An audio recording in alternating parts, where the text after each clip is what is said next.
All right, guys, happy Monday, March 18th. I know there's a lot of stuff on your minds today over the last couple of days, so I want to make sure that we have a full conversation around this today. But before we do so, I want to welcome all of our guests. I don't know if Salatute is here. I think I saw her get in the room. Salatute, are you here? Can you grab the mic for a quick second? Let's do a quick mic check.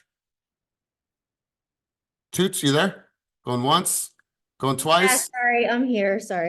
How the heck are you, first off? I'm well. How are you? Hold on, let me try to put my camera on. All right, all right, all right. You guys, the reason why I wanted to have her speak to us because I'm really, really inspired by her. So did you finish?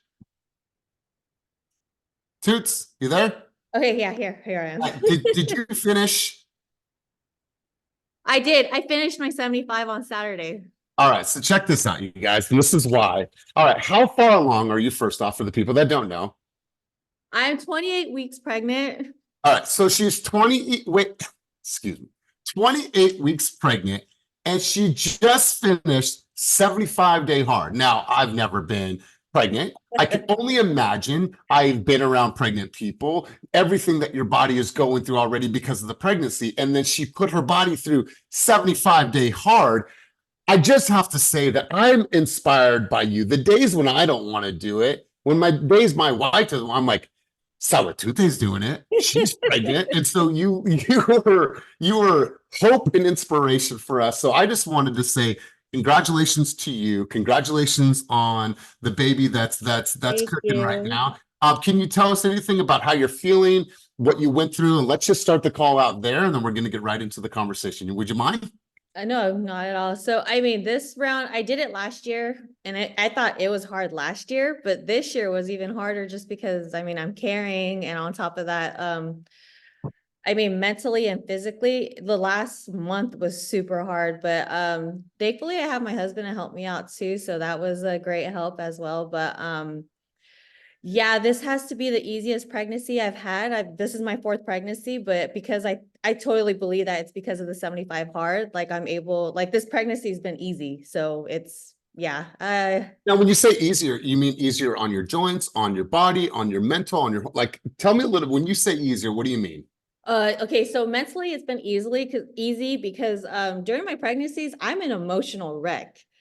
But this time around, like I have a clear head. I believe it's because I'm waking up. I wake up every morning at 5:30 to get in my first workout. And then at night I do my walks every evening. And I feel like that mentally helps me clear my mind. Like I have a clearer mind this pregnancy around. I'm not like in my head as much. And then physically, like I I'm sure my baby's like super heavy, but like because I've been working out, I'm in the gym consistently lifting weights. I've never lifted weights with any of my other pregnancies. Like I don't have joint pains. My sleep is like usually I have like the hardest sleep with my pregnancies, but sleep is easy. Everything's just easy this time around with the pregnancy. Like I'm not struggling this time around. Listen, you guys, like, let's give her love, like, kudos, comments, whatever it is. And I'm just going to be real for everybody and everyone in the back of the room. If you're not working out, what's your excuse? If she could do this at 26 weeks pregnant, then what's stopping you from moving your ass and getting yourself into gear every single day? So thank you for being an inspiration. Congratulations to you. I'm sure it brought you and your hubby closer too. It's Right. for my wife and I. Yep. Congrats on you guys too. You guys are almost there. Yeah, day 43 today. So we're going to There you keep go. rolling. And thanks for the inspiration. So, you guys, let's go ahead and get right into the conversation. There's probably one thing that's on most people's mind. And if you haven't spent the last week reading, understanding, doing some studying, you're already behind the eight ball. And here's what I mean. Obviously, some stuff has been brought down in our industry from NAR. So I just want to get a quick consensus. If you guys can fill up the chats right now, if there was a word to express how you feel right now about the recent settlement, if there was a sentiment, can you throw that in the chat below? I just want to get a census or consensus of where everyone's at, how they're feeling, what they're thinking. If you can sum it up in a word, okay, cool. So keep them coming. I just want to see where you are. All right, game changer. Yeah, absolutely. Loss. Okay. Confused, uncertain, unsure. Okay. All right. Keep them coming. Yes, nervous. Nervous. Okay, cool. Fucked. Okay. All right. Nervous. Keep them coming. Pivot. Nervous. Not fully educated on this. Okay. All right. Feel great. Uninformed. Will most likely, yep. All right. So it says lenders and the government will most likely add concessions for first-time home buyers. Excited about the new changes? Absolutely. All right. So there is everything in between, right? There's the good, the bad, and the ugly. And I appreciate you guys loading up the messages. So I'm going to go over to who put this. Hold on. Let me get back to this. Joellen, first and foremost, you put something in the chat below, game changer. Can you share with me what your sentiment is right now? We're going to have a full conversation on this, but I want to hear from you guys first to kind of set the tone for our session today. Joellen, tell me a little bit about why you feel it's a game changer. What's on your mind? Let's hear from you first and foremost. Truthfully, because I think a lot of buyers don't respect us or our time. And I've had to let buyers go because they were working with multiple other agents in the same county. And I feel that, yeah, I just feel that they need to pay up or commit to us and not, not do what they're doing with not respecting us. I believe not all buyers, but I also think that, the seller shouldn't be responsible. I think it should be both parties. Okay. All right, cool. And then Ilona, you had the complete opposite end of the spectrum. So I wanted to get your insight, for the sake of the conversation, and then we're going to get right into this. Ilona, let's hear from you really quick. If you can take yourself off of mute. Yeah, I just think that everything is really unclear. And if you're going on your Instagram, you're hearing all these other agents and people and CNN just doom and glooming the situation. I really would like to see how things change for us. I want to see how things like ALM on Zillow change. And I really also want to understand how a first-time home buyer who's barely scraping up 3.5% is going to be able to do this when they cannot wrap up our commission into their lending due to FHA. But that's currently, right? And we're going to talk about that. Yeah, that's currently. Now, things are going to change, and I'm so glad that you have that vantage point. In regards to the online platforms, let's think about this. Zillow, OpCity, Ojo, Redfin, Realtor.com, those are platforms that I believe are well positioned for what's going to happen in the future. And here's why. The buyers are still looking for homes. And so what there's going to be a handoff to people that have those accounts, like our company, and it's going just to be part of the process. Instead of us just going out and showing homes, what we're going to do is before we show homes, we're going to get a broker buyer agreement signed. Then we're going to be able to articulate our value, show the client exactly what's going to happen over the course of them shopping for a home.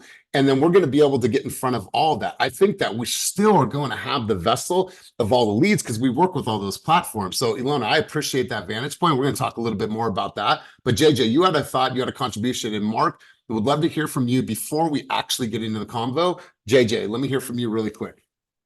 And man, to be honest with you, this is much needed. We did it to ourselves. We should have regulated ourselves. We should have had a tiered system for the commissions. Nobody would have complained. As prices went up, we kept the 2.5% standard, which was ridiculous, to be honest with you, because we're not doing that much more work for that high of a price point. So we did it to ourselves. If we would have regulated ourselves, this thing would have never gotten any traction, number one. And that's the truth. Number two, all it's going to do is adjust. Sellers are still going to be smart and understanding that in the markets that we're in, they're still going to have to pay to help the buyer be in their properties, because the houses are still going to be expensive. And if they want maximum money on the lower tier ones, when people are coming in with 5%, giving a credit or paying the commission to the buyer just makes it obvious for you to be able to sell that property. And if you want to be competitive on the top, it'll be the same thing. So, I mean, everybody's concerned about it. And yeah, we're going to lose a lot of agents, which is fine. I mean, if you can't hang, you can't hang. That doesn't really matter. But I don't think there's going to be that much of a shift other than the depressing of the commission number, to be honest with you. Yeah, and you know what, you guys, so there's so much to unpack here, and I'm going to give you what I know from what I've read in the podcast and the things that I've been listening to. But before we get there, I want to hear from Mark. Mark, you had some thoughts in the chat. If you can go ahead and chime in before we start this conversation, Mark, and I'm going to step away for 1 second. Go ahead, Mark. Hey guys.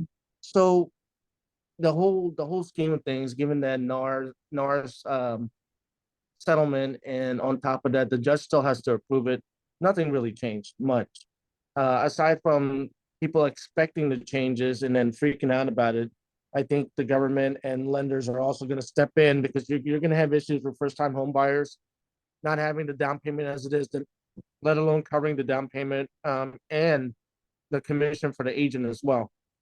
So, us lenders, we talk about it all the time. Like, okay, what's going to happen? The down payment system's only going to cover the down payment, not the agent's commission. So I have a feeling that the government is going to start dealing with some concessions to the buyers, especially for moderate to low income and low credit buyers to qualify to buy a home, because the scheme of things, everything's going to change. Yeah, for 100%. So here's the cliff notes, and here's what you guys need to know, because I saw a couple of people in the chat said I'm lost and I'm confused. There's no reason right now that you should be lost and confused, because there's so many answers out there right now. Now, there is some unknowns, meaning exactly how we're going to get paid. But before we start this, before we really dive into this, I want you guys to answer this question. What is your current value that you offer to a buyer? And if a buyer was to say, what do you actually do for me as a consumer, and why should I work with you, and why should I sign this broker buyer agreement? What does that actually sound like? What does that actually look like?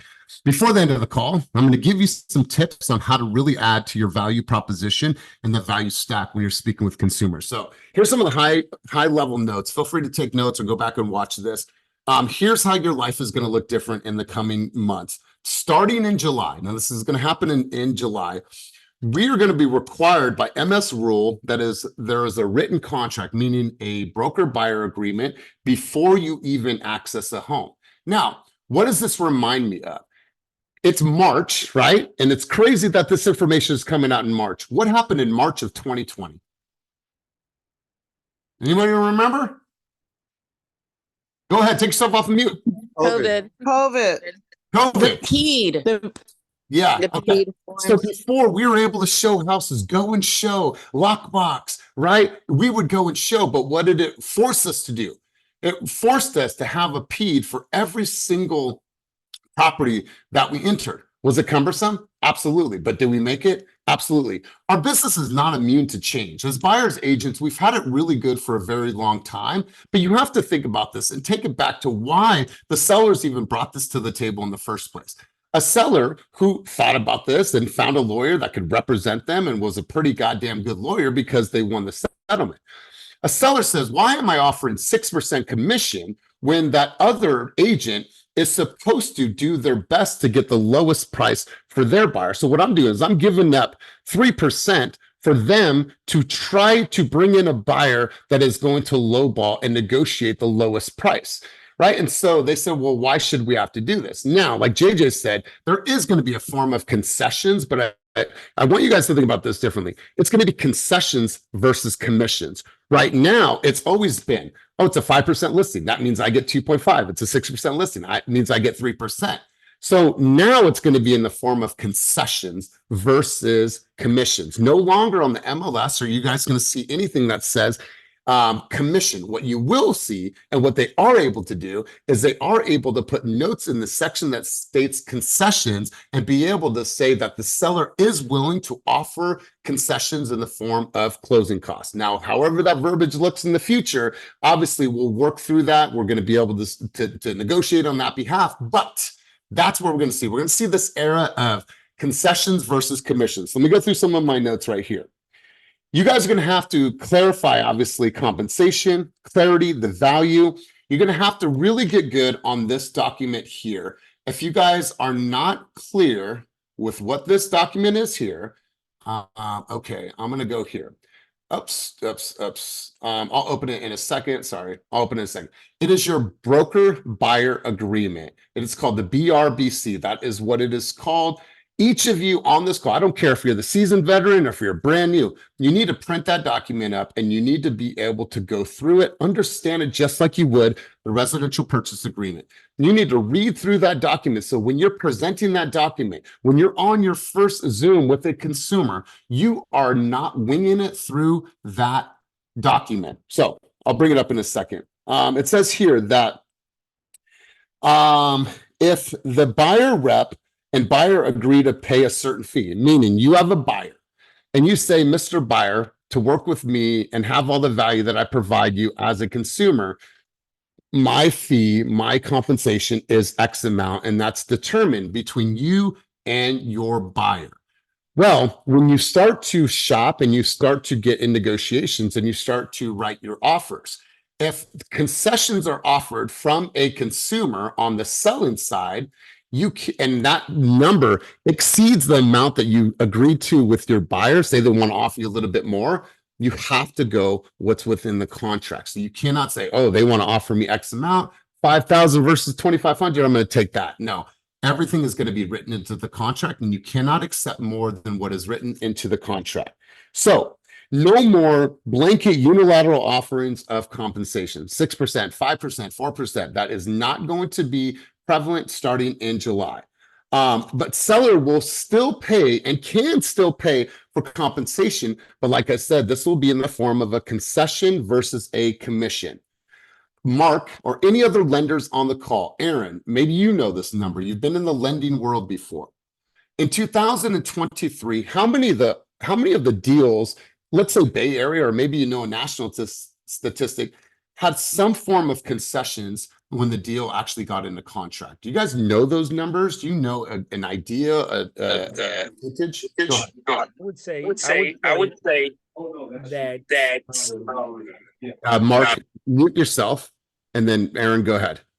I would say I've never seen a number on how many of them are, but over the last couple of years in doing loans, I would say that 80% of the deals I had, especially with the builder side, they were getting really big. A builder was pretty much 100% if you went with the preferred lender, and they made the incentives so big during those times when the rates were really high for the 2-1 buy downs and things like that, that it was almost 100% on the builder side. And even on the resale side, I had a deal that I did a loan for in Hemet where they got $12,000 incentive on a $400,000 purchase. So it was like you were seeing a lot of that, where when it was 3% in 2020, you saw none of that at all, not even the concept of it. So I would say right now it seems, I don't know the exact number, but it's a high percentage. Cool, thank you. Mark, you had some contribution to the conversation. Actually, it started in November of 2022. When the rates started coming up, the government tapered back on subsidizing the rates. That's when that market started shifting, and then more and more sellers started to concede because they were afraid that nobody's going to buy because the interest rates were too high, right? So, and then it became prevalent in 2023, where, like, for example, 100% of my transactions, 100%, they all had concessions. Whether it was 5,000, I had one that was like 3% of $1 million, which was, what was that, 30 grand? I mean, at the end of the day, everybody was conceding because they were reacting to the market. Now, Mark, what is the total amount of concessions that a seller can offer to a potential buyer in the future? Depending on the loan, I actually have a cheat sheet, a seller's cheat sheet I'm going to upload for you guys to use. It's a great cheat sheet. So I'll upload that right now. Perfect. So you guys, let's continue this conversation. Here's what the settlement is going to deliver, and it's going to deepen your ability to negotiate, right? Is there going to be, all right, there's going to be, let's call them discount agents out there, right? There's going to be a discount agent out there. And you have to think about it similarly to a listing presentation. Right now, if you get a seller that raises their hand, says, yeah, I'm interested in talking with Otis. I'm interested in talking with Christina. I'm interested in talking with Rakitha. When you go to a listing appointment, what are you doing? You're bringing all of your marketing, you're showing your value, you're showing your worth, and you're showing them exactly what you do to earn that commission. Isn't that right? So what's going to happen is that you're going to have that similar style presentation working with buyers. You need to make sure that you have all of your marketing, your high note. We're going to talk all about that in a second. But I look at this era is it's going to make us better negotiators. I'll talk about that in a second, but it's going to make your presentation skills with the buyer from the very moment that you meet them. It's going to enhance everything that we do. No more of these driveway presentations of a buyer's consultation, or I did a buyer's consultation when I was walking around the house. That's bullshit. That's not value. That's substandard. So what it's going to do is it's going to raise our standard and force us force us to get better at our presentation and prove and articulate our value the moment that we meet a consumer. And when people say it's doom and gloom and oh my God, it's oh my God and doom and gloom for the people that aren't prepared for that. You bring it on, Mr. Client. Bring it on, because I'm so excited to share with you the importance of what I'll do for you and how I'm going to provide so much value throughout the most important transaction of your life. If you're not able to articulate that, that's going to be a struggle for you. JJ, let's go before we continue on. Yes, so just a little bit. I don't know how long everybody on the call has been in the business. I've been here 21 years. So about 2007, a whole bunch of discount brokers came out. 2012, there was a million of them. Obviously, nobody had any equity, so everybody's trying to save as much money as possible. Discount brokers have been around forever, and they have never taken a substantial portion of the business, mostly because they're lazy. And so our commission's going to probably fluctuate lower, probably, but at the end of the day, that discount brokers are not going to take a huge chunk because people still see value. They could have used discount brokers all this whole time where the market's been booming, and they haven't broken into the market in a substantial way where they've actually dramatically lowered the commission percentage. If that was not valuable, people would have gone to them right off the bat. There was plenty of opportunity to do it, and they didn't. So, everybody being afraid that we're going to lose a whole bunch of commission, I think it's going to be more on the top end properties than anything else. Anyway, just my 2 cents. Yeah, you're absolutely right. You guys, the things that we're talking about right now are things that if you go back, people like Otis and Jess Bling and people that have been in this coaching world for some time, we've actually been talking about this for a very long time. Enhance your negotiation skills, provide better presentation, have an exact value proposition that you can articulate very well with. We've been talking about this, and now the time's coming. July, things are going to start to change. So if you haven't already started working on, which I know most of you have, now it's time to turn up the intensity a little bit. Before we go any further, let's go to Brett Burns. I totally agree. And that's exactly what I was going to say, is this is how we should have been doing stuff already, because we all saw this type of scenario coming.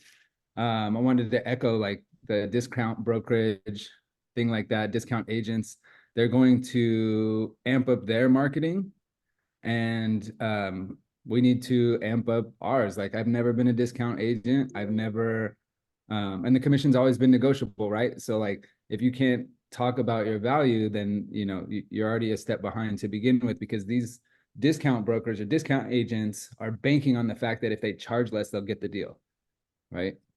Yep. Totally, man. Totally. So you guys, there's a couple of things. Obviously, NAR has certifications. There's one certification that everybody should probably get, especially in the coming months, is your real estate negotiation expert designation. If you don't have that, make sure that you pay the money, go through the courses, because a lot of you don't come from a sales background, and a lot of you haven't taken many listings. Now, some of you have on this call. It's really important that you understand the cues, the nonverbal cues, how to ask, how to push and pull. Like, this book obviously is the starter for you. This is like the negotiator starter kit. Never split the difference. Get the designation, get yourself in those rooms, and make sure that you are fully educated on the negotiation process. A few other things before we shift gears. If you cannot articulate your value to a consumer, I just wrote here, simple, by Felicia. And what I mean by that is that we'll probably see 30% less realtors in the next couple of years, because those people are just trying to be hobbyist or generalist and just want to sell, maybe a house a year. They don't really get involved in what is actually happening in our world. Those people are probably not going to make it.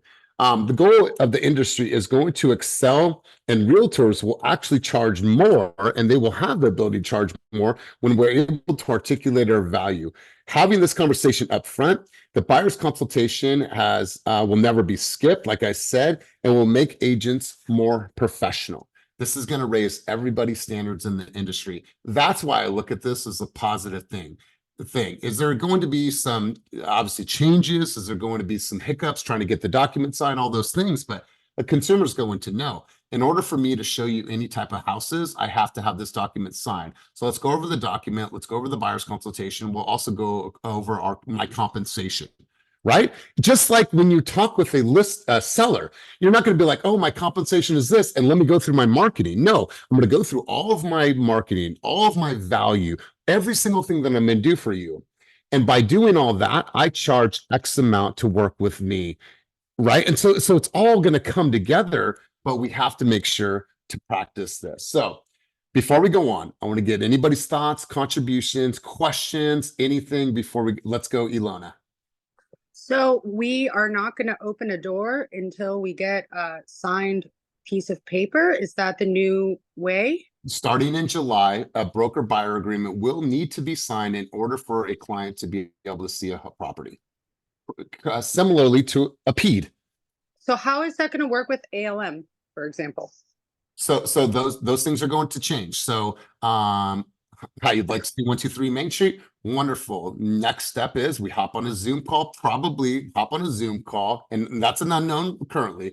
Hop on a Zoom call, talk to them about the broker buyer agreement, have that signed before they even see it. So you still set the appointment. I think maybe the first appointment is a Zoom, but I don't know. I'll have to talk to our Zillow people, but still, it still applies. My question is, who's regulating the multiple? Like, can I be a buyer and go sign an agreement with this person and then go sign an agreement with this person and sign an agreement with this person because I want to see 3 houses? It's contractual and it's binding to that person. So if I'm working with you and I'm your buyer and I sign that, that means that I'm working with you. I cannot void that contract by going and signing a contract with somebody else. That contract has no water. It will not stand up in court because you've signed, you had a prior contract in place. And if you go to sign 2, that's on you. Only the one that is signed first and foremost, and there's probably going to be a timeline on that. You cannot exceed, once you exceed that, then yeah, they can go and sign another agreement with another agent. That's what I was gonna say, is there's a timeline on it. And what I do typically is like, we could sign it for 30 days or 2 weeks, whatever you want to do. And then at the end of that, you tell me if you want to continue. And I've never had anybody not. I see a couple questions or a couple hands up. I think Jess, go ahead and grab the mic. Hey y'all, good morning. Good morning. Y'all, please remember that the news is designed to stress us out and freak us out. And just take this emotion that you're feeling and remember that we are professionals and invest this emotion into learning this so that you don't go out of business. Like we really got to keep it together. I've been on multiple masterminds and people are freaking out and it's like, it's news, it's change, it's different. But just keep your shit together and everything will be fine. Make sure that you're educating yourselves on that document. This is just a pivot. And in real estate, I'm sure JJ can attest to this. He's been in real estate probably triple the amount of time that I have, but some shit always comes up every couple years. There's always something that you need to adjust to. So just stay positive, keep your emotions in check like we're supposed to, and educate yourselves. Everything will be fine. 100%, Jess. Like this is the time where JJ, I'm just gonna mute you really quick. I'm getting some road noise. This is the time where you guys should be reading and studying and understanding how to articulate that. I'm going to pull this document up.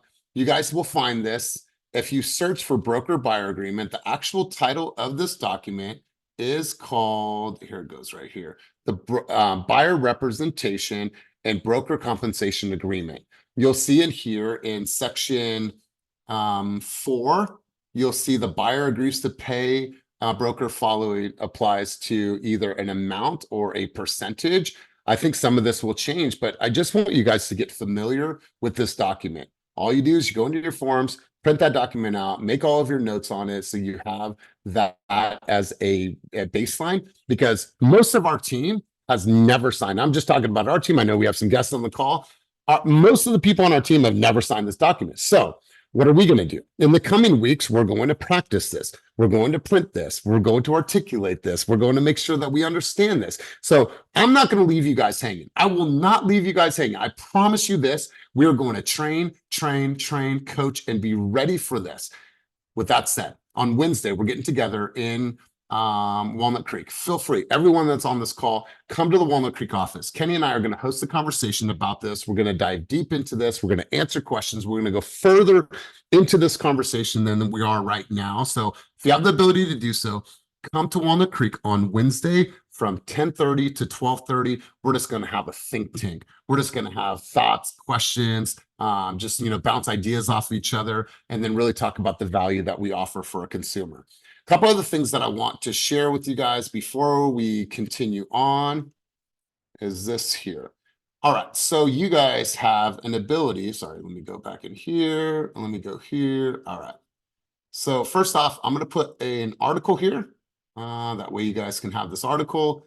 You guys take this article, read the article. It is really, really powerful.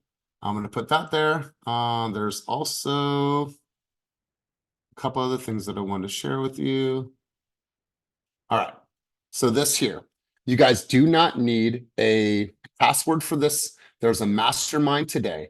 I want you to dive into this mastermind. It's today at 11 o'clock. This is hosted by Kyle and Dan. It's in place of our mastermind that we have every single Monday, our fast forward movement. This is called settlementmastermind.com. If you go to the fastforwardmovement.com, it will redirect you to this.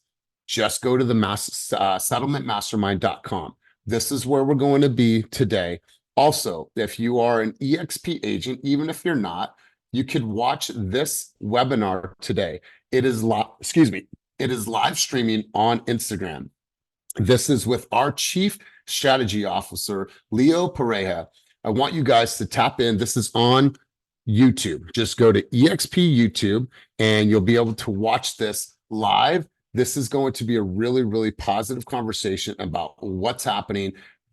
Take notes and just have this conversation with us because it's going to be really, really important. So those are some things that you guys can get involved with. You have these two, you have this session here, you have Wednesday, and then we're going to continue on these conversations over the course of the next few months. But if you're in our team, go to training and events. Also, you could go into market updates and you guys will see tons of great information and tons of great articles about what's actually happening. There's a great article in here that President Biden announces plan to lower housing costs for working families, all kinds of great stuff. So dive in and just spend the time reading. Now, before we go any further. Hey, Elias, can I say one thing real quick before we get off the subject of that we were just talking about? I know this is probably creating a lot of anxiety for people, but remember in COVID, we had to sign a document for each house we showed, right? So the buyer broker agreement right now traditionally is built for us retaining long-term commissions, and the buyer broker agreement started before the internet was super powerful. I was there. So it hasn't really been updated. It's going to be the same thing. They're probably going to change it to like giving specific addresses or a time frame that is hours or days long. So don't sweat it. It's going to be the same thing. They're just going to adjust it. Don't lose any sleep over that. It's not going to be a big deal. 100%, 100%. Before we go any further, anybody else have any thoughts, contributions, insights, dialogue that they would like to share on this platform? Listen, you guys, this is how we're going to learn about this. And obviously it's new. I just have spent the last 3 days diving into this and reading because I want to make sure to at least have some ammunition right now as we trudge forward. Let's go to me in. This may be redundant, but just wanted to ask the question again because I don't think I was clear on it. After July, sellers are no longer obligated to pay a commission, or they just have an option to pay our commission? So there's no longer an obligation for them to have it on the MLS. They cannot put it on the MLS that, oh, it's a 6% commission, 3% goes to the buyer. That will go away. Now, the seller in the concessions form may say, seller's willing to offer concessions of X amount. That's okay. Now, what we're able to do as buyer's agents is to negotiate that with the seller, right? We can go to the table and be like, hey, that's written in the offer, right? Buyer wants this, 800,000, 10-day close, whatever it is. And buyer's asking for a concession of X amount to be paid by the seller. So they cannot advertise the commission any longer starting in July. But will they pay? Yes, but it will be in the form of concessions. Viet, let's go to you. Yeah, the having taken the exam recently, this was covered in our training which is and going into the profession, I thought this was the norm. It's like, you know, anytime you show a buyer a house, you have that discussion first of all, right? I'm going to be representing you. Let's sign this agreement. These are my fees. These are how commissions work. Everything's negotiable, but this is what I'm going to do. And so I coming in, I was shocked that real estate agents work without a contract, right? Because any other profession, general contractors, architects, you know, lawyers, they don't start any work until a contract is in place.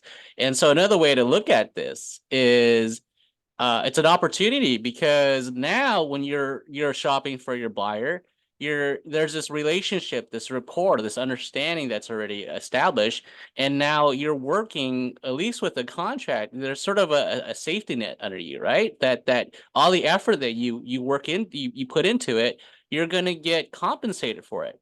So it's actually surprising for me that like everyone in the Bay Area is working without a contract. They're, you know, it's like at the end you might not get paid.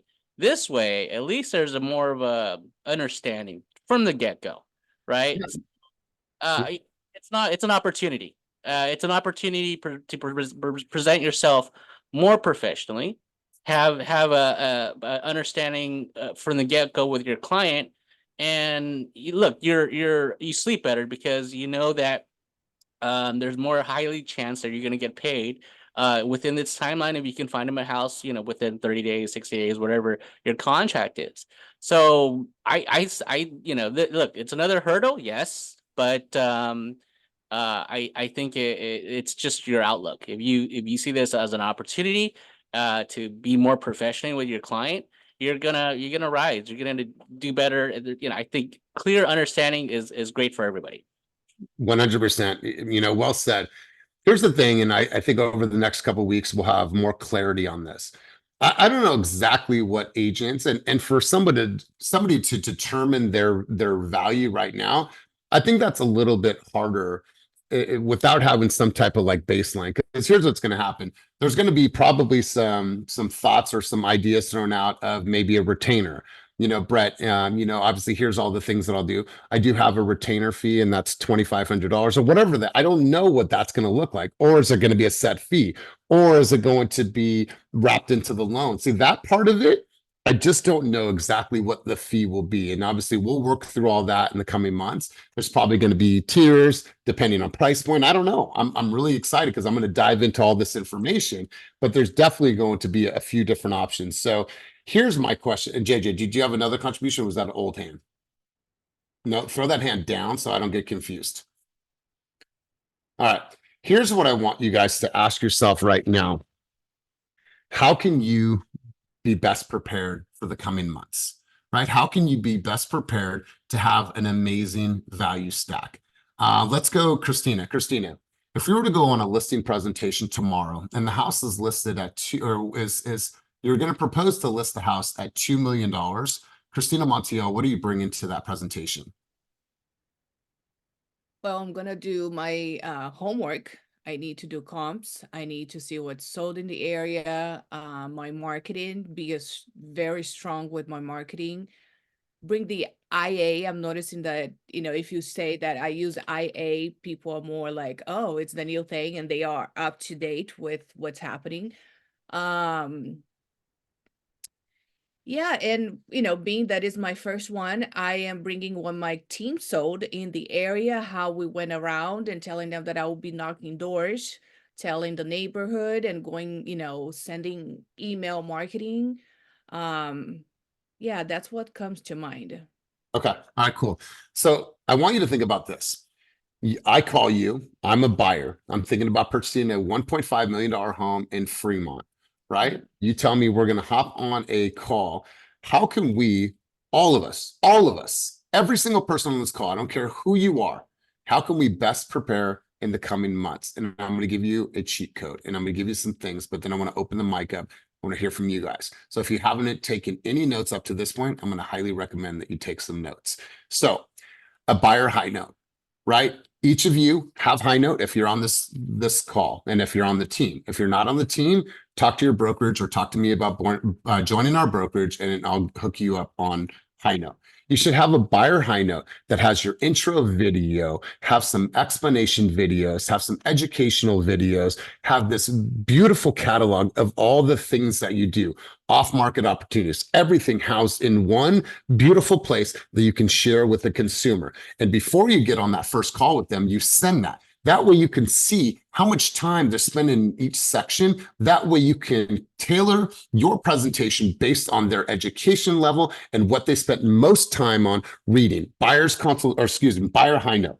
Each of you should be creating a catalog of videos on disclosure review, comps, how you look at comps, how you pull comps, and then all the reports. How does a consumer know how far you dive into a general home inspection, a pest report, a roof report, seller disclosures? Can you answer some of those questions prior to them even getting on that initial call with you to sign the BRVC?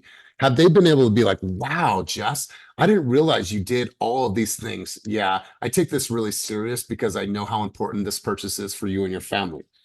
Example of a summary that you create of all the findings on the reports and the disclosures, right? It's one thing to share with them how you break down the reports, but also in another video or in another sheet, you say, this is a sample of what I would do to break down all of the things that we covered in those reports. Here's a summary. Here's your section 1. Here's your action items. Here's the life expectancy of a roof. I'm going to provide that every single time you see a home. That way you understand everything that you need to know and all the material facts of said property. All your platforms need to be current. Every single platform needs to be current. I'm talking about your LinkedIn, your Google, your your Google, your LinkedIn, your Facebook, your Google profile. Every single thing needs to be current. And if I haven't said this before, I'm going to say this again. I'm going to say this loud for everyone in the back of the room. If you're not on social media showing your value in a unique, personal way, you guys, you are going to miss. Because if I could go online right now and I have 3 realtors, one has tons of videos, tons of education, tons of human, one's like so-so, or one that I can't even find a picture of, and all they post is some bullshit ass generic stuff that I could find on someone else's page, guess what? I'm going with number 1. I'm going with number 1. I know that I train, coach, and develop you guys on social media at a very, very high level.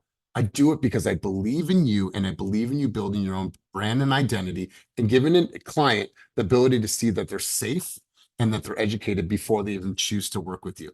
You guys, it's separation season. You're either going to separate yourself or you guys are going to get left behind.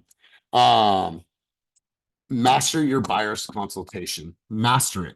You need to understand that buyer's consultation, give people sneak peeks of what to expect when they go through a buyer's consultation with you. That needs to be masterful, because here's the thing, you guys, each of you that are on this team or have been coach trained and developed in this world, each of you have an advantage, because I promise you, there are agents out there right now, good agents that don't even do buyer's consultations. I promise you there's tons of agents out there right now that are not doing buyer's consultations. They're resting on their laurels and think, I don't need to do it. I talked to them in the driveway. That's bullshit. That's bullshit. So those are some things that I could recommend that you do right now to better prepare for the road ahead. But I want to hear from you guys. What are some things that are missing? What are some things that you would add to that list? What are some things that you feel you can do right now to better prepare to make sure that you're articulating that value? Who else wants to grab the mic and share? And please get involved in this conversation because it's that important. And don't leave me hanging. I'm just going to start calling on people. I would add, I like to tell stories of how I helped another buyer with a problem that came up that we weren't anticipating, whether it be, needing an additional inspection and having a network of people I could call and being there when the inspection needed to be done and then summarizing the report for them. Or that the appraisal came in lower than the offer price and what we did to deal with that, those types of things. So I find that telling stories is really powerful. God, I absolutely love this. So I wrote this here: third-party stories, be a junkie at third-party stories, and also case studies, right? My last buyer was looking for a house in River Islands. I was able to negotiate and beat out 12 offers. We were able to get them a concession of X amount or towards closing costs or whatever that is. Like those are really, really good stories that are going to definitely add to your value. So Ro, wonderful point. Let's go Brett. Let's go Otis. Then we'll go Erica. Let's go Brett. I have studies and alternative ways to find property. So everybody looks on Zillow, everybody looks on the MLS. What else are you doing to help find properties? Talk about how you door knock, talk about how you write buyer letters, talk about, and then now you're showing marketing and this letter worked over here for this buyer, and you're combining case studies and giving evidence that what you do actually works and it's going to work for them too. Ooh, I love this. Check this out. Say you have a link in your your buyer high note. And in that link is off-market properties. Well, you send them the high note and they're not able to open that. They have to request access, and you don't give them access until after you do the presentation. And while you're doing that presentation, like, oh, there was that link that was locked. I'm actually going to unlock that right now. That way you can see the off-market opportunities that me and my team have. Brett, genius, bro. I absolutely love it. Let's go Otis, and then we'll go Erica. I'll step away for 1 second. Let's go Otis. I like what Ro touched on, telling the stories. I think this is the time to bring out those, I like to call them fluff pieces, where you're highlighting a deal where you got X amount of seller credits, you were able to negotiate this. I think that this is the time now to start doing stuff like that instead of informational pieces, because you can sound smart on a camera, but you can back it up by actually proving facts and stats. I think now is the time with the facts and stats. And even so, like the spotlight videos, I think those are really hit because it gets to show you in depth. So I don't know, maybe we can step it up for like, maybe the Hustler's Lunch comes with the Hustler Lunch and a spotlight video, because I think, what we can create in the booth is cool, but an actual spotlight video, because the way Pat puts those things down is so fire. Like when you're slowly walking and you're telling your story, I think that's going to really attract buyers in a new type of way. So hold on a second. I missed that last part. Sorry, you guys. I'm drinking a gallon of water. Are you saying to do spotlight videos on case studies? Yes. So if you don't have the stats yourself, so the stats are more so for a seasoned agent or person that has X amount of deals, or your very first deal, you can have had, got somebody a really great deal with seller credits or whatever, right? And since we're going to be working in concessions and seller credits a lot, really study up on that. But I think that those pieces right now, since you walked away, instead of being informational pieces, I think they should be pieces like that where you can show your value instead of saying it, it's actual facts. And then the last part we stepped out to is maybe with the Hustler's Lunch. So the people that are putting in the work, maybe we can throw a spotlight video, because I think those super professional, looked wise, where you're walking, talking, and proving your facts. I think that's going to attract buyers. It's in a form of marketing in a way. You know what I mean? So I think that's really powerful. Man, I'm taking all kinds of notes. I really appreciate this. And here's what we're going to do moving forward.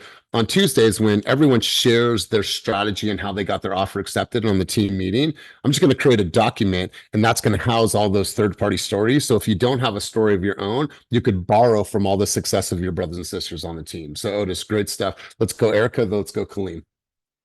Thank you, Otis. I was thinking, as a new agent coming, or even seasoned agent, I think that maybe coming together and putting a few questions to for the buyers, and getting a better understanding of what they need and what their wants are. So us as, buyer agents can have a better understanding of what they need, and coming together and putting a game plan for them would be beneficial, because, what we're presenting to them, maybe we're missing a few things that they are looking for. You never know. So I think putting together a few questions to ask them, like what their needs are, would be very beneficial to us. Yeah, and a lot of that, yeah, and I agree, Erica, but a lot of that's going to be covered in the buyer's consultation as you frame the buyer's consultation, right? Over the course of the next 45 minutes, I want to make sure to spend some time with you, and I want to understand exactly what you're looking for in a home, what your desires are, what your timelines are. So throughout this presentation, I'm going to ask you a lot of questions so I can really, really understand your situation. Everyone's situation is going to be a little bit different. So the buyer's consultation will be the ideal point, but here's where you can go with this, Erica, and I agree with you. You can create an FAQ, And what I mean by that is that when you're talking to consumers, you're getting all these questions. I would start to aggregate those frequently asked questions and create a fact list. It's like, hey, here's an FAQ of what I've gotten over the past couple of years from team members, clients, so on and so forth. I would start to build an FAQ that you could put into a high note because clients are going to have tons of conversations, or tons of questions. So Eric, I love where your head's at. Let's go clean. Good morning, everybody. I don't think there should be any concern that we have to sign an agreement with buyers, because when I was a new agent, I have been many times in situations where buyers have got the information and they were on their way to my office, and next thing you know, they put an offer on a REO property we had. Also, many buyers I have worked with where they did not know the seller pays the commission. So buyers have asked me a question many times, oh, I'm not paying you, seller is paying you. And also, since we are in a same food chain, lenders are going to come up with plans and weigh the fees which buyers have to pay. They will become part of their loan.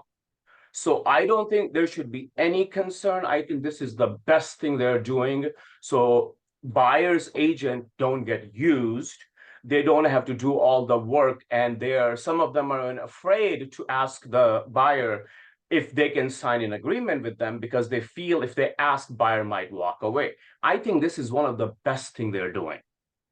Yeah, because listen, you guys, think about the worth it gives you as an agent. Wonderful. I'd love to show you 1, 2, 3 Main Street. Next step is we hop on a call. I have to go over our broker buyer agreement, which, forms an official relationship or, a formal relationship. I'm also going to go through my marketing and my marketing fee. Like that's it. Like from the moment you interact with a client, you know that you're taking control and you're saying, wonderful, let's hop on a call. We're going to go over the broker buyer agreement and what our relationship looks like moving forward. I think that's powerful. I think it's really, really powerful. But if you're not trained, if you're not studying, if you're not reading and articulating this and you don't know your value, if you don't know your value right now, I mean, it's going to be a tough road for you. So this is where you dive in and start to really, really unpack the value that you offer to your consumers. So Colleen, wonderful. Otis, was that a new hand or old hand? I'm going to make sure I don't skip you again. I was gonna say that right now with this, it can also be a positive. So all the shit we're giving away for free, we can start monetizing that and showing way of worth too, Yeah, because look at you guys. Does a buyer know that you review disclosures, comps, reports, a summary of all the findings? Do they know how you go through and look at SPQ, TDS, every single thing? Do they know that? No. Now you share that, you put it into a high note, and you just walk them through your value. And yes, I do all that for my consumers, and this is what I charge, and this is my fee. It's a good thing, you guys, as long as you guys are prepared. Let's go, Michelle. Michelle, you'll be the last contribution. I was just going to say pretty much the same thing. In our market, sometimes we're writing multiple offers, but here I never submit an offer without reviewing disclosures, signing disclosures, doing everything up front. So when the buyers find that out, they're actually really shocked. They're like, you do all this and you're not getting paid. So we're obviously bringing value before we're even getting a paycheck. I mean, we're usually committed and we want them to be just as committed. So just sharing the stories and everything we do, I think makes it a huge difference. It's very important. 100%, 100%. Erica, I don't have that answer just yet. In the coming days, I'll have that. Like I said, if you guys have the ability to do so, please join the masterminds that are on today. What was the settlement one? Let me make sure I have that right for you guys one more time. Let's go here. I'm going to pull this up really, really quick. Hey, Coach, while you find that, I just want to say, hey, Michelle, girl, how you doing? We worked on a deal together previously. Oh, you guys know each other? Yeah, I sold a condo in Fremont. She helped on the buyer side, and that was fucking crazy because there was all kinds of stuff that happened, and it was one of the first in history in my experience. So she was very pleasant to work with. Yeah, thank you, Jess. We did the first SB 326 together, and if you haven't worked on an SB 326 lending issue with a condo, talk to Jess and I because we've done a ton, and they're a mess. Beautiful. So NAR settles what to do next. Settlementmastermind.com. That's at 11. At 10, in a half an hour, for our company, and whether or not you're at EXP, this is open to you. Our chief strategy officer is going to live stream this on our YouTube, EXP Realty YouTube. Just go directly to that. And as soon as the session starts, you'll be able to watch that. And then on Wednesday, Kenny and I will be releasing a Eventbrite today. But for everyone on this call, just go. Wednesday at 10:30 in our Walnut Creek office. This is going to be a high-level conversation. Once again, we're going to have other leaders in that room, and we're going to continue this and continue this and continue this, because here's what I want to do, and I want to stand on a pillar of this. I'm going to make sure that our team members and people that are in my coaching world, they're prepared for this. They're prepared, and they're ready, and they understand the road ahead. So that's my responsibility, and that's my obligation to you guys. So I won't let you down. So just get in these rooms, take notes, apply, know your value. Let's start working on this. If you guys need anything, please feel free to reach out to me. Hopefully I see you on the other calls today. And as always, keep it moving towards your dreams, goals, and vision. And don't let anything, and don't let the noise, and don't let the chatter slow you down from accomplishing what you set out to accomplish. Peace. Don't freak out. We'll be okay. That's right.